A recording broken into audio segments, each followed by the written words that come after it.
बाग में बैठ करके सूत जी महाराज ने कहा कि जब भगवान महाकाल बड़े भयंकर और विकराल रूप में अवंतिकापुरी में जब प्रकट हुए, उस समय अवंतिका नगरी में राजा चंद्रसेन राज करते थे। वह भी बड़े भगवान शिव के अनन्य भक्त थे। दोनों समय आकर के भगवान महाकालेश्वर की पूजा अर्चना इत्यादि करते। उस राजा के राज में एक ग्वालिन रहती थी, जिसका एक छोटा सा पुत्र था बाल।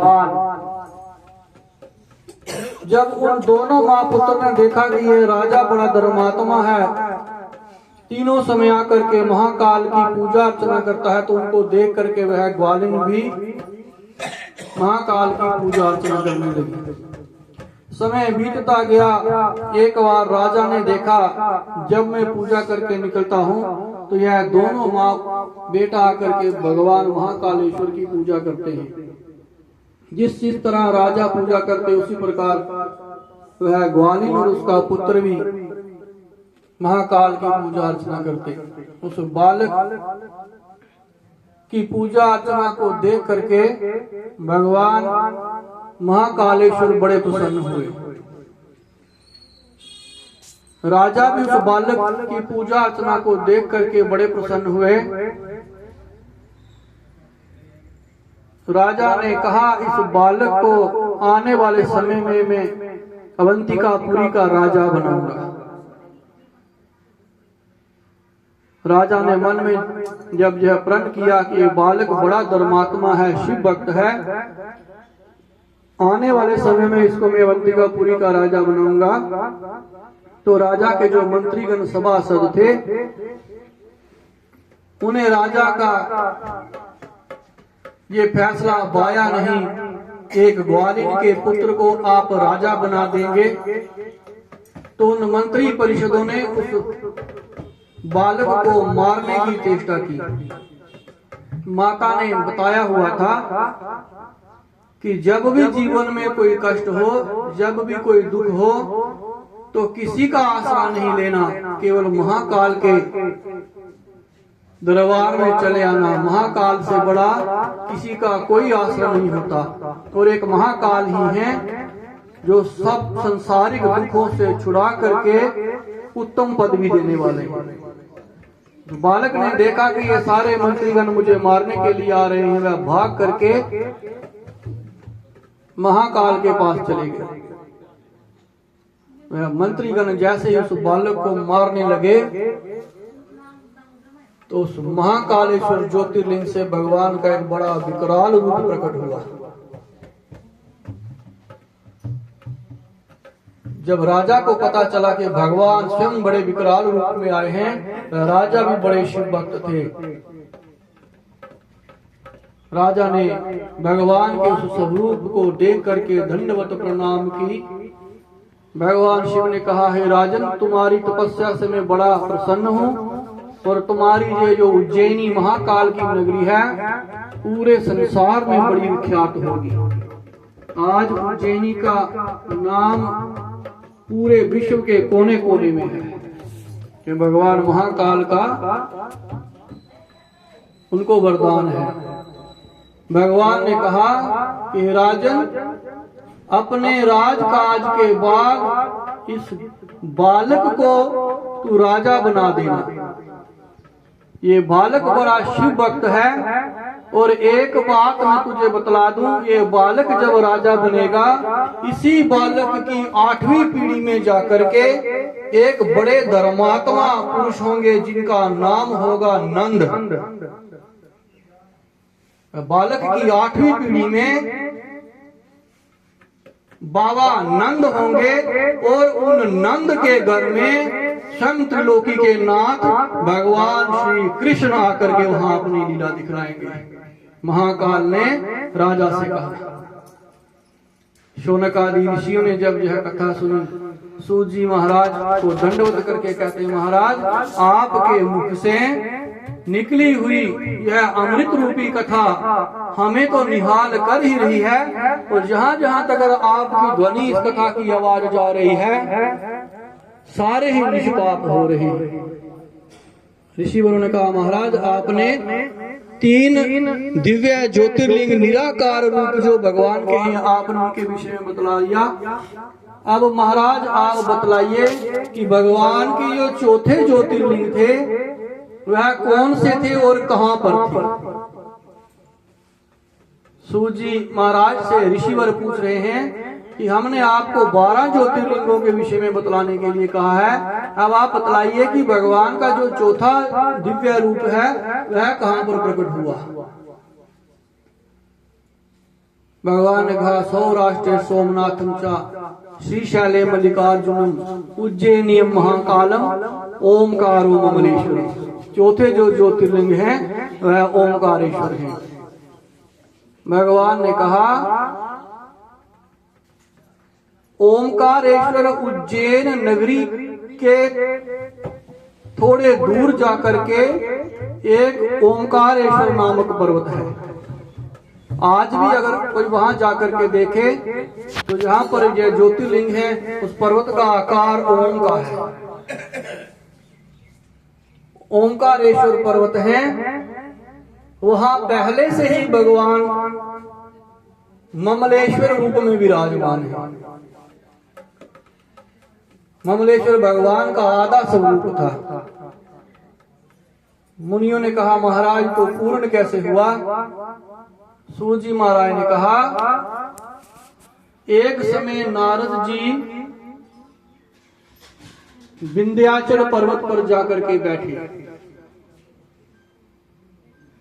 बड़े दूर से यात्रा करके आए थे, वहां जाकर के बैठ गए। वहां उनको कोई संतोष नहीं हुआ, ना तो उनकी थकान उतरी और ना ही उनको कोई संतोष हुआ। विंध्याचल पर्वत ने कहा, महाराज अभी तो आप आए हैं और आकर के यहाँ विराजे हैं, अभी ही आप उठ करके चल दिए। नारद जी ने कहा, हे विंध्याचल, तुम्हारे यहाँ आंचल में बैठ करके ना तो मेरी थकान उतरी और ना ही मैं प्रसन्न हुआ। विंध्याचल ने कहा, महाराज ऐसी कौन सी बात है। नारद जी ने कहा, तुमसे अच्छा तो सुमेरु पर्वत है। सुमेरु पर्वत पर देवता लोग आते हैं, देवता लोग आकर के विचरण करते हैं, इसलिए मैं तुम्हें छोड़ करके सुमेरु पर जाऊंगा। नारद जी विंध्याचल को छोड़ करके सुमेरु पर्वत पर चले गए और वहां जाकर के बैठ गए। विंध्याचल के मन में आया कि ऐसी क्या बात है जो सुमेरु पर्वत पर है और यहाँ मेरे पर नहीं है। सुमेरु जो है वह भगवान के भक्त हैं। आने वाले समय में सुमेरु की कथा भी मैं आपको बताऊंगा। विंध्याचल ने भगवान की पूजा अर्चना करना शुरू कर दी। भगवान शिव के भक्त बन गए। विंध्याचल की भक्ति को देख करके भगवान प्रकट हुए और कहा, हे विंध्या, तुम्हारी क्या कामना है, तुमने किस प्रयोजन से मेरी तपस्या की है। तो विंध्याचल ने कहा, प्रभु आप ही सृष्टि के रचयिता, हंता, पालन करता है। नारद जी ने आज मुझसे कहा कि मेरे आंचल में बैठ करके उनको वो आनंद नहीं आ रहा जो सुमेरु पर्वत पर बैठ करके आता है। भगवान ने कहा, आज के बाद तुम्हारी इस नगरी में मैं ओमकारेश्वर नाम से प्रसिद्ध होऊंगा और नर्मदा नदी मेरे किनारे से मेरे चरणों को छू करके जाएगी। आज के बाद तुम्हारी जो नगरी है वह सुमेरु से भी अति उत्तम हो जाएगी। प्राचीन काल में उसका ओमकारेश्वर नाम था। आज उस जगह को इंदौर कहते हैं। भगवान ने कहा, पहले से ही मैं आधे रूप में वहां पर विराजमान हूं। भगवान का एक रूप नर्मदा के एक तट पर है और दूसरा दूसरे तट पर है। जो वहां गए होंगे उनको पता होगा। एक के दर्शन करके नाव के ऊपर बैठ करके नर्मदा को पार करके दूसरी तरफ जाना पड़ता है। नर्मदा के दोनों तटों पर ममलेश्वर और ओंकारेश्वर नाम से वह विराजमान है। उन दोनों ज्योतिर्लिंगों के दर्शन करने से एक ज्योतिर्लिंग का फल प्राप्त होता है। भगवान ने कहा, आज के बाद मैं ओंकारेश्वर रूप में सदा तुम्हारी इस नगरी में विराजमान रहूंगा और नर्मदा मेरे चरणों को छूती हुई जाएगी। जो यहाँ पर मेरा दर्शन करने से पहले नर्मदा का स्नान करके नर्मदा का जल मुझ में चढ़ाएंगे, उनको गंगा आदि नदियों का स्नान करने का फल प्राप्त होगा। जिस प्रकार भगवान विष्णु को गंगा बड़ी प्रिय है, उसी प्रकार भगवान शिव को नर्मदा बड़ी प्रिय है। नर्मदा ने भगवान से वरदान लिया था कि प्रभु जहां पर भी आप रहें, मैं आपके चरण धोते हुए निकलूं। किसी काल में भगवान ने गंगा को अपने सिर पर धारण किया था। मतलब नर्मदा ने कहा, प्रभु मेरे पर ऐसी कृपा करना कि आप जहां विराजमान हो तो आपके चरणों को धोते हुए मैं निकल जाऊं। भगवान ने कहा, ओमकारेश्वर रूप में जब मैं विराजमान होऊंगा तो मेरे किनारे से मेरे दोनों रूपों के पांव धोते हुए तुम निकल जाना। तो नर्मदा दोनों तटों को छूते हुए वहां से निकलती है। सूत जी महाराज के मुख से जब इतनी कथा सुनी, ऋषियों ने कहा, महाराज गंगा भगवान श्री विष्णु के चरणों के रज को धोती है और भगवान के चरणों को धोने वाली गंगा को भगवान शिव अपनी जटा के ऊपर धारण करते हैं। सूत जी महाराज ने कहा, इसी प्रकार नर्मदा उनको बड़ी प्रिय है। नर्मदा भगवान शंकर के पांव को धोते हुए जब निकलती है तो ये भी जाकर के गंगा में विलीन हो जाती है। सूत जी महाराज ने कहा, गंगा ने भगवान शिव से यह वरदान प्राप्त किया है। कौन सा वरदान है?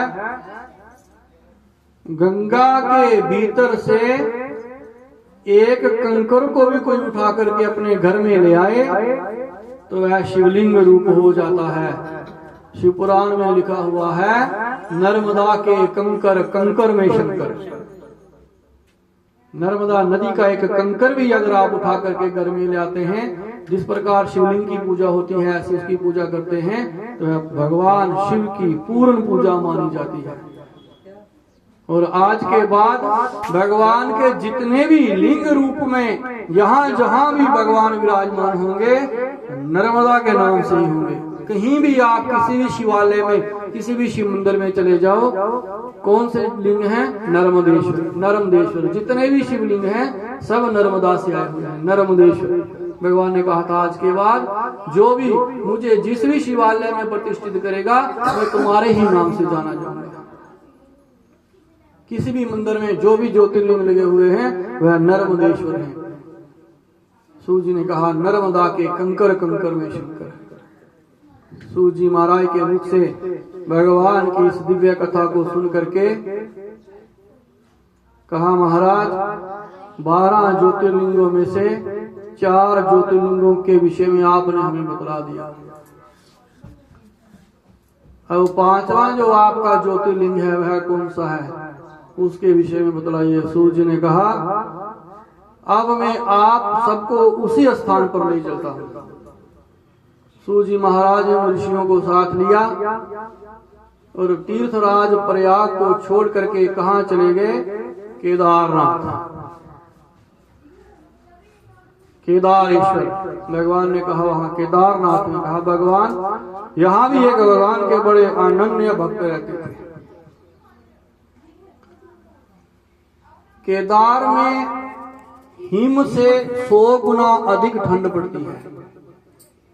जितनी ठंड हिमालय में पड़ती है उससे 100 गुना अधिक ठंड केदारनाथ में पड़ती है। भगवान के एक भक्त हुए, वह वहां पर जा करके भगवान की तपस्या करने लगे।